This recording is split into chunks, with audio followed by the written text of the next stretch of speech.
Alors, Chantal Blais est nutritionniste, mais également détentrice d'un baccalauréat en sciences du sport. Elle est responsable du service de nutrition clinique à l'URCR depuis 1997. Elle est membre de divers comités exécutifs et consultatifs, dont la Société québécoise de lipidologie, nutrition et métabolisme et la Société québécoise d'hypertension artérielle. Et depuis 2000, elle est membre du comité consultatif du programme Visée Santé de la Fondation des maladies du cœur du Canada. Elle a publié récemment 2 guides nutritionnels sur la santé cardiovasculaire en collaboration avec d'autres nutritionnistes. Alors, Mme Blais nous entretiendra des approches nutritionnelles en santé cardiovasculaire. Chantal, est-ce qu'il y a du nouveau dans la série?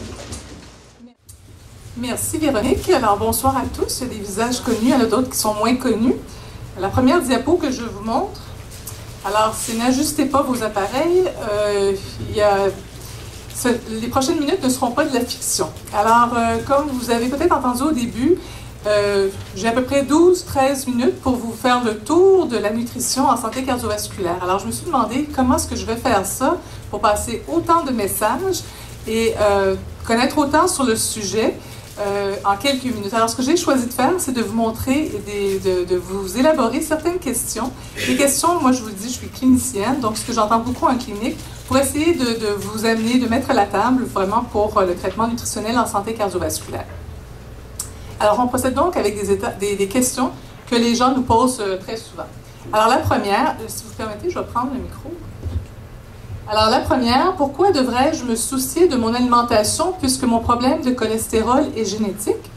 Alors, on pourrait y répondre de cette façon-ci, c'est que l'alimentation constitue à la base, c'est vraiment l'élément fondamental qui permet de diminuer le taux de cholestérol. Alors, même si on doit rajouter des médicaments, vous en avez entendu parler, ça devrait être à la base du traitement.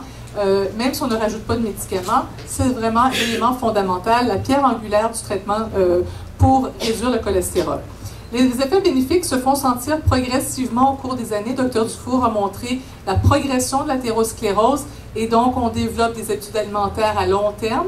Alors, on ne commence pas à mal manger, souvent à l'âge de 50 ans, on a une alimentation qui n'est pas toujours saine en partant, et donc les bénéfices se font sentir à long terme, parfois à court terme, mais on ne peut pas penser que de changer pour une semaine notre alimentation, que ça va nécessairement corriger notre cholestérol.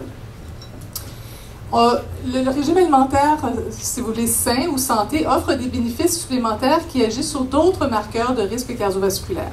Souvent, les gens disent, écoutez, j'ai fait beaucoup d'efforts, j'ai changé mon alimentation, je mange moins gras, mon LDL, que comme vous vous souvenez, c'est le mauvais cholestérol, n'a pas vraiment bronché.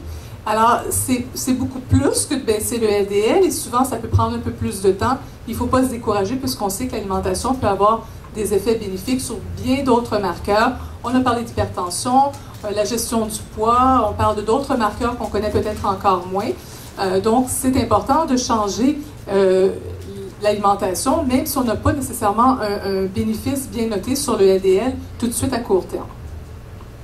La normalisation d'un taux de cholestérol élevé s'obtient dans bien des cas par une alimentation plus saine.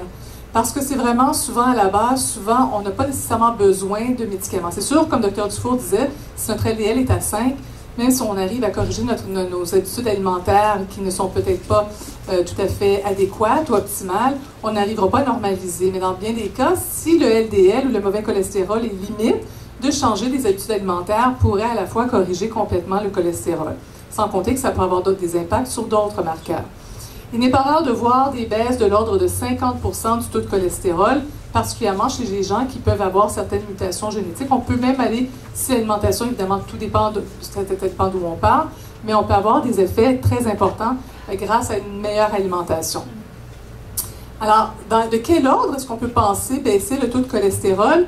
Alors, les aspects nutritionnels conventionnels, comme on les connaît, que vous avez probablement tous déjà entendu parler, les acides gras saturés, les acides gras trans, le cholestérol alimentaire, la perte de poids, c'est ce que j'appelle un peu les aspects nutritionnels de base que tout le monde à peu près connaît.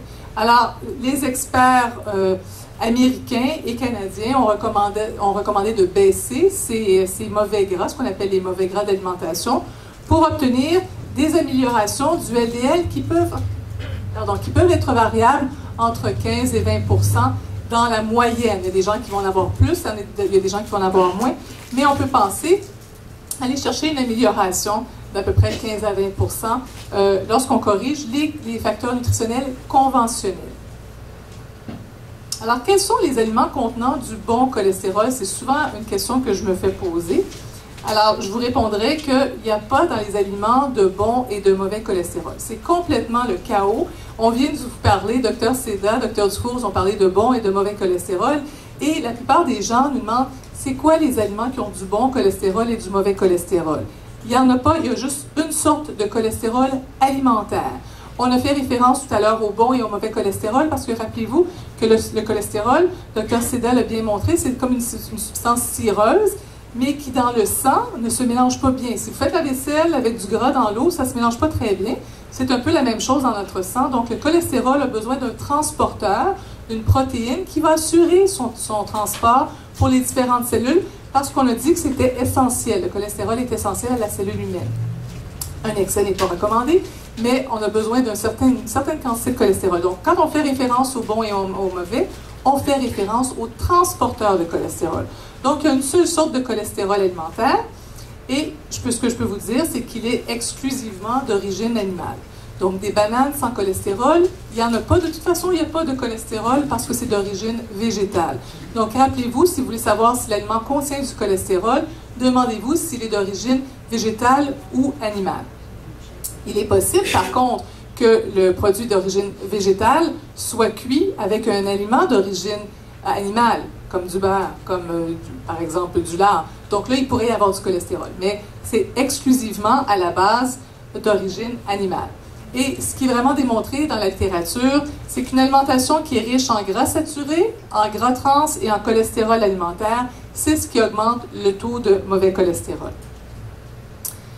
Alors, il y a des gras qu'on sait favorables et il y a des gras qu'on sait défavorables. Ça, c'est différent du cholestérol alimentaire. Alors, vous avez du cholestérol alimentaire, mais vous avez à la fois des mauvais gras et des gras plus favorables pour la santé de vos artères. Et je ne veux pas que vous lisiez tout ça, simplement de vous rappeler, pardon, je me suis trompée, c'est pas le bon bouton, les gras défavorables qui augmentent le LDL ou le mauvais cholestérol, ce sont les gras saturés et les gras trans. Ça, je pense qu'à peu près tout le monde est au courant parce qu'on a eu fait beaucoup plus de publicité sur ce type de gras qu'il ne faut pas consommer. On les retrouve principalement, évidemment, dans les aliments qui sont à la fois d'origine animale, mais aussi végétale. Alors, ce n'est pas juste le cholestérol qu'on retrouve dans le règne animal, on retrouve également par exemple, le gras des produits laitiers, vous allez retrouver des graisses animales, mais aussi l'huile de palme, palmiste ou de coco, la noix de coco, qui est également très riche en gras saturés. Donc, ce n'est pas exclusivement dans le règne animal qu'on retrouve les gras saturés, les gras trans.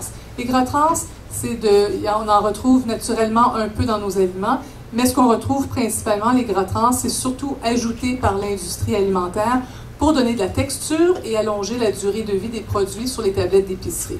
Maintenant, on en retrouve de moins en moins. Pourquoi? Parce que Santé Canada, avec un groupe d'experts, a recommandé pour la santé des Canadiens d'essayer de réduire au maximum la quantité de gras trans dans les produits. On y arrive, c'est pas parfait, mais on s'en vient vers une amélioration des produits avec des produits sans ou avec beaucoup moins de gras trans. Évidemment, ils ne sont pas rendus à faire des beignes sans gras trans. Ça, c'est un aliment qui est difficile, mais je pense que dans l'ensemble, l'industrie fait un bon bout de chemin. Les gras favorables, pour vous rappeler, ce sont les graisses monoinsaturées et polyinsaturées.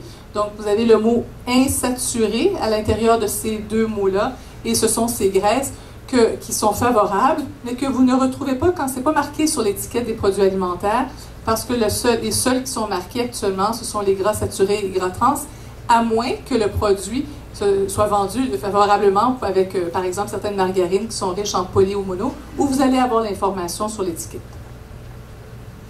Puis-je manger des œufs à tous les jours? Alors ça, c'est une question qui m'est posée de façon très, très régulière.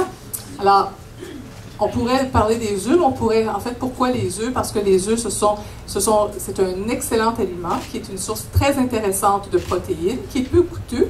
Donc, c'est une source intéressante de protéines qui ne coûte pas cher pour l'ensemble des Canadiens, qui est facile à préparer, mais qui est très riche, c'est une source très importante de cholestérol alimentaire. Alors, je reviens avec mon cholestérol alimentaire de tout à l'heure pour dire que ça fait partie tout de même des recommandations. Il y a des gens qui vont manger un œuf tous les jours et qui n'auront peut-être jamais de problème de cholestérol. Par contre, il y en a d'autres qui vont en manger de façon régulière et qui vont voir leur taux de cholestérol s'élever lorsqu'ils réduisent leur consommation de cholestérol alimentaire, vont réduire leur taux de cholestérol. Mais ce qui est important de se rappeler, c'est que quand on mange du cholestérol alimentaire comme des œufs, c'est pas toujours les œufs nécessairement, mais c'est ce qu'on mange avec les œufs. C'est cuit dans le beurre, c'est mangé avec du bacon, des petites patates rôties, du fromage. Donc vous avez ce cocktail un peu explosif où on retrouve à la fois du cholestérol alimentaire et aussi des graisses saturées qui sont les mauvais gras. Mais juste un point important qui parfois vont mentionner que les gens qui vont manger du cholestérol alimentaire n'auront pas nécessairement une baisse de leur LDL dans le sang. Mais par contre, Dr. Dufour a parlé des plaques tout à l'heure qui étaient très vulnérables. Il y a des études qui ont démontré que le cholestérol alimentaire pouvait en soi être responsable en partie de certaines plaques vulnérables. Donc, c'est quelque chose qu'il ne faut pas négliger parce que le cholestérol alimentaire, même s'il n'y a peut-être pas autant d'importance pour réduire le LDL que les gras saturés, les gras trans, peut tout de même avoir son importance dans le risque cardiovasculaire. Alors, que dois-je regarder sur l'étiquette alimentaire pour diminuer mon cholestérol alimentaire? Au Canada, on est chanceux, on a des étiquettes, c'est obligatoire d'avoir sur les emballages le tableau de valeur nutritive qui nous donne beaucoup d'informations, des fois un peu trop, parce que ce n'est pas toujours facile à comprendre. Alors, pour améliorer ou pour faire des meilleurs choix en santé cardiovasculaire, le premier point à regarder, c'est de s'assurer, je vous ai parlé tout à l'heure ici, de regarder les gras saturés, les gras trans. Si vous voulez vous assurer de faire des bons choix alimentaires, c'est de rechercher des produits qui vont avoir 2 grammes ou moins de gras saturés et trans par portion ou l'équivalent de moins de 10% du pourcentage de valeur quotidienne que vous avez ici. Alors, c'est un guide. Même si les chiffres ne nous disent pas toujours, alors on regarde l'étiquette, on dit on n'est pas toujours à l'aise d'évaluer la quantité en valeur absolue. Je pense que c'est avec ce critère-là, vous vous assurez d'avoir un choix plus santé. Beaucoup d'étiquettes, lorsqu'on regarde des étiquettes, que ce soit pour le sodium, que ce soit pour les graisses et compagnie, regardez, lorsque vous regardez 5% de la valeur quotidienne, donc encore une fois, ce que vous avez ici à droite, normalement, c'est peu de ce nutriment-là. Donc, 5%, c'est pas beaucoup. Par contre, lorsqu'on est à 15% et plus, c'est beaucoup. Alors, c'est quelque chose que vous pouvez vous rappeler lorsque vous essayez de faire des choix pour un nutriment particulier. Entre 5 et 15%, ben, ce serait une valeur moyenne. Mais 5%, c'est un aliment qui en contient peu. Alors, ça pourrait être un guide. Mais rappelez-vous que lorsque vous consultez la valeur nutritive d'un produit alimentaire, assurez-vous de bien regarder la portion qui est décrite ici, parce qu'elle ne correspond pas toujours à la portion que nous consommons. Alors, par exemple, si une étiquette nous donne pour la valeur nutritive pour un biscuit, mais quand on en mange 4, assurez-vous de bien vous assurer que vous consommez la portion ou que vous consultez l'étiquetage pour la portion que vous mangez.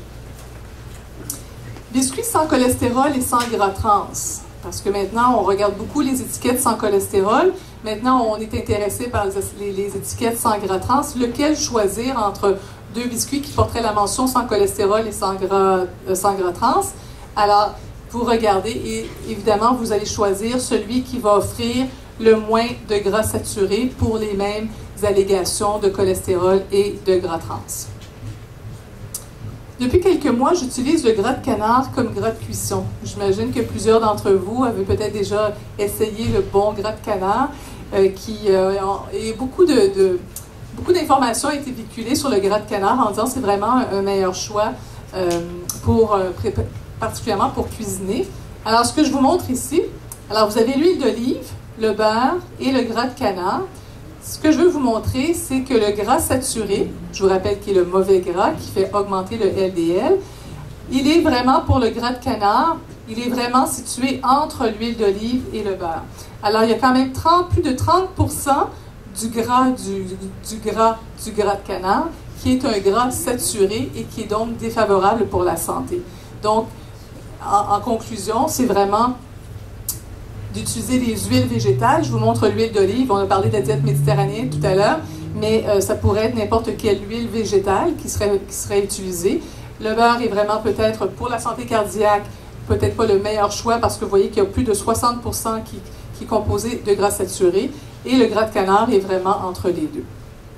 Une autre question qui est souvent posée actuellement, c'est très très à la mode actuellement, c'est l'huile de noix de coco.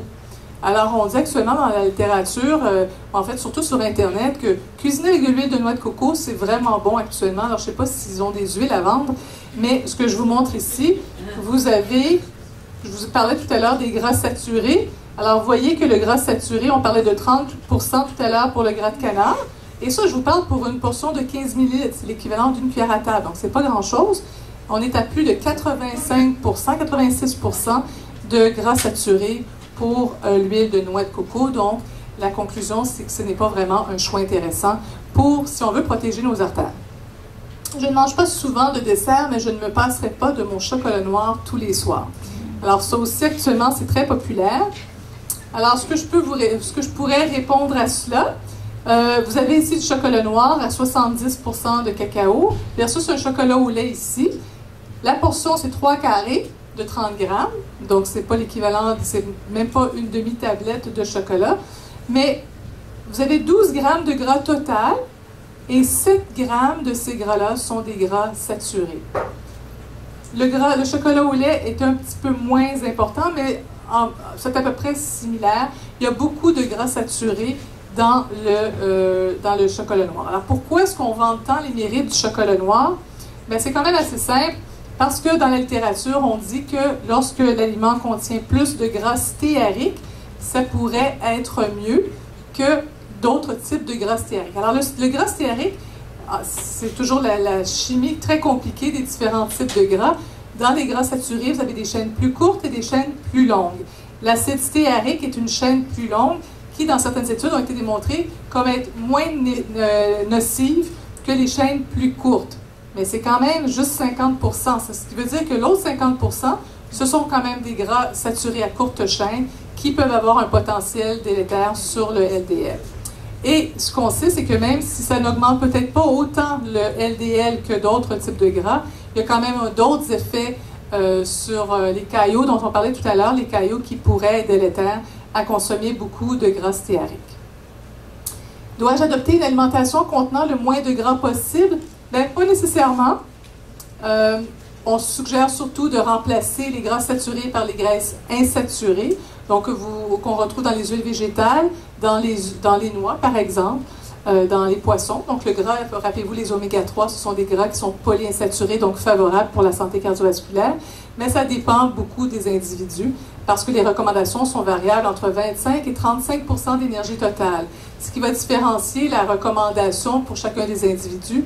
Rappelez-vous que la quantité de gras fournit beaucoup de calories. Et donc, puis-je manger à volonté les aliments contenant des bons gras? Par exemple, l'huile d'olive, par exemple, ou les noix, qui sont d'excellents aliments. Mais puis, est-ce que je pourrais en manger autant que je veux? C'est souvent une question qui est posée. Alors là, je vous montre ici un sac de chips. Vous allez me dire, oui, mais un sac de chips, tout le monde dit que ce n'est pas nécessairement santé. Sauf que si vous regardez la liste d'ingrédients, dans ce sac, pas tous les sacs de chips, mais dans ce sac de chips-là en particulier, c'est des pommes de terre spécialement sélectionnées, de l'huile de tournesol et du sel. On s'entend que le sel, ce n'est pas le meilleur aliment à rajouter, mais l'huile de tournesol, c'est une huile végétale qui est très bonne, au même titre que l'huile d'olive, par exemple. Ce sont des pommes de terre qui ont une valeur nutritive intéressante également. Alors, vous me diriez, qu'est-ce que vous reprochez à ce sac de chips-là? Ce que je vais lui reprocher, c'est son apport calorique. Alors, pour un petit sac de 65 grammes, je vais chercher plus de 340 calories.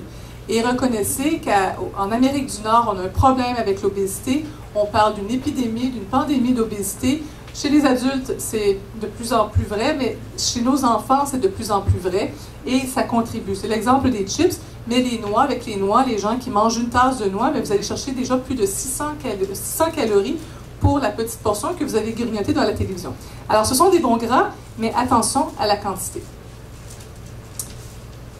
Quelles sont les recommandations nutritionnelles pour contrôler mon taux de cholestérol sanguin et diminuer mon risque cardiovasculaire? C'est relativement simple. Il faut absolument augmenter la consommation de fruits et de légumes qui est tout à fait déficiente dans notre population. On en mange, mais souvent on en mange trop peu. Pour les hommes, pour les femmes, c'est 7 à 8 portions de fruits et légumes combinés. Il faut également aller chercher des bons gras. On va chercher des bons gras comme les huiles végétales ou les noix. de manger plus souvent du poisson, de limiter les consommations de viande rouge, plus de viande blanche, toujours sans la peau, hein, si on mange du poulet ou sans le gras visible, de favoriser les légumineuses. On a parlé de la diète méditerranéenne tantôt, dans laquelle on consomme plus de légumineuses. C'est pas très populaire ici, hein? Ça donne des gaz, des ballonnements, on n'est pas très confortable, donc c'est pas tout à fait inclus actuellement. Mais je pense qu'il y a beaucoup d'efforts qui est fait. Des produits céréaliers, alors le pain, c'est pas un mauvais aliment nécessairement, mais choisissez le plus possible agréé entier avec des fibres intéressantes. Des produits laitiers et crémés, et finalement la gestion du poids qui est un facteur très important. Ça, en quelques notes, ça résume les recommandations. Ce sont les recommandations plus conventionnelles. Nous avons maintenant nous avons des options thérapeutiques, je vous dirais complémentaires, pour les personnes qui souhaitent baisser leur cholestérol. Et vous en avez peut-être déjà entendu parler. Ce sont les stérols végétaux. Les stérols végétaux, c'est quoi? C'est la même molécule que le cholestérol alimentaire, à l'exception d'une toute petite chaîne. Donc, ces fonctions sont sensiblement les mêmes, à l'exception que les stérols vont empêcher une partie de l'absorption du cholestérol dans l'intestin. Alors, s'il y a moins de cholestérol absorbé, on parlait tout à l'heure des récepteurs de cholestérol, il va y avoir une diminution du mauvais cholestérol dans le sang lorsqu'on augmente les stérols végétaux. Alors, c'est quoi des stérols végétaux? On en mange tous les jours. On en mange environ 150 mg par jour qu'on se procure, vous avez bien deviné, dans les produits d'origine végétale, les graisses, les huiles végétales, les graisses végétales bien entendu, les pains, les céréales, les fruits, les légumes et les noix. Alors 150 mg, c'est à peu près les apports qu'on a dans le quotidien. Les populations qui sont peut-être un peu plus végétariennes peuvent aller jusqu'à 400 mg de consommation. Mais les études ont démontré que lorsqu'on en consomme 14 fois plus, soit environ 2 grammes par jour, on peut essayer d'aller chercher une réduction de 9 à 10 % de notre LDL, ou encore une fois, notre mauvais cholestérol. Alors, vous allez me dire, ben moi, je préfère les manger de façon naturelle. Alors, ben, levez-vous de bonne heure, parce qu'il va falloir que vous en mangez pas mal de ces aliments-là. Alors, c'est l'équivalent, pour obtenir 2 grammes de stérols végétaux, on parle de 425 tomates, de 210 carottes, 11 tasses d'arachides. Je vous ai dit tantôt qu'il y avait pas mal de calories. Rappelez-vous ça, alors si vous souhaitez augmenter de façon naturelle. Maintenant, au Canada, depuis mai 2010, donc c'est tout récent au Canada, Santé Canada a permis l'enrichissement de certains produits alimentaires avec des stérols végétaux qui, à raison de 2 grammes par jour, peut baisser d'à peu près 10 % le LDL. Alors, où se retrouvent ces produits-là? Ben, il y en a de plus en plus sur le marché. Vous avez des margarines enrichies avec des stérols, vous avez des yogourts à boire, vous avez des yogourts ordinaires, et vous avez maintenant, comme je vous dis, je les ai rajoutés parce que je ne les avais pas sur ma diapo, ils font leur apparition très très rapidement sur le marché. Une margarine ici qui s'appelle Célèbre, du choix du président. Astro, le yogourt Astro maintenant fait un yogourt à boire. Vous avez également un jus, le jus Oasis, Pause Santé, Cholest Prevent, qui offre également des stérols végétaux. Et finalement, vous avez des suppléments avec plus de stérols. Est-ce que je vais vous encourager la prise de suppléments? Pas nécessairement, parce que l'industrie n'a pas vraiment démontré pour les suppléments de rajouter des stérols. Alors, vous avez entre autres, alors c'est l'équivalent d'environ 5 cuillères à thé par jour de margarine. Vous allez me dire c'est beaucoup, parce que des gens on essaie de manger moins de margarine, mais c'est une margarine légère.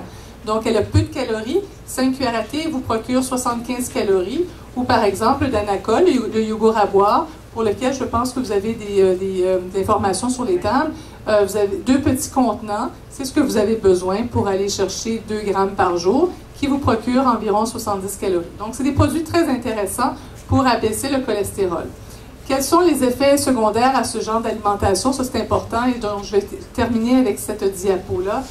Ben, il n'y en a pas. Alors, bonne santé par l'alimentation. Merci.